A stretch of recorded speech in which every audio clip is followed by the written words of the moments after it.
Sir ఏం నచ్చింది sir సినిమాలో ఇప్పుడు కన్నా చెప్పండి. నిజంగానే బాగుంది సార్.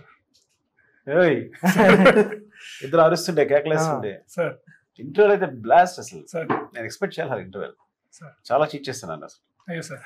క్లైమాక్స్ కన్ఫ్యూజన్ కానీ సార్ చాలా బాగుంది. అంటే అంటే అది R2 కూడా మైండ్ ఉంది కదా సార్, కన్ఫ్యూజన్ ఇది అది కొద్దిగా మైండ్ లో అట్లా ఉంది.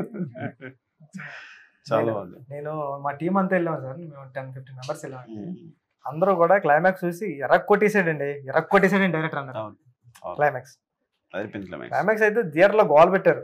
అంటే ఆ కన్ఫ్యూజన్ కి, అంటే ఆ క్యారెక్టర్ అంటే రివీల్ చేయకూడదు కాబట్టి రివీల్ చేయలేకపోతున్నాం, కానీ ఫీలింగ్స్ దాచుకోవడం బాగుంది యాక్చువల్గా. చాలా బాగుంది అర్జున్. సో సినిమా చేస్తా లేదా ఇప్పుడైనా? నాకు సినిమా చేస్తా లేదా? పిచ్చి కొడతా లేదంటే నేను తనే చెప్పాడు కంపల్సరీ అర్జున్ సినిమా చేస్తాను. Thank you so much sir. అంటే మీకు థ్యాంక్స్ అన్న, సపోర్ట్ చేయడానికి. తెలుగులో ఇలాంటి హీరోస్ లేరండి. అంటే సుహాస్ కాంపిటేటర్ లేరు, ఎవరికైనా కాంపిటేటర్స్ ఉన్నారు కానీ అంటే లేరు.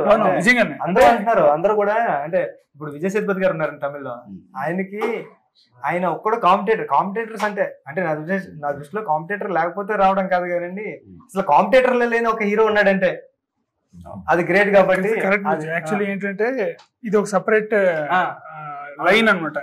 ఈ తను చూస్ చేసుకుంటున్న సబ్జెక్ట్స్ ప్రతిసారి డైరెక్టర్ క్రెడిట్ ఇస్తారు ఆయన, కానీ ఆ డిసిజన్ ఉంది కదా ఆ స్ప్లిట్ సెకండ్ లో. ఇప్పుడు కథ వినగానే చెప్పేస్తారు ఆయన, ఇది సూపర్.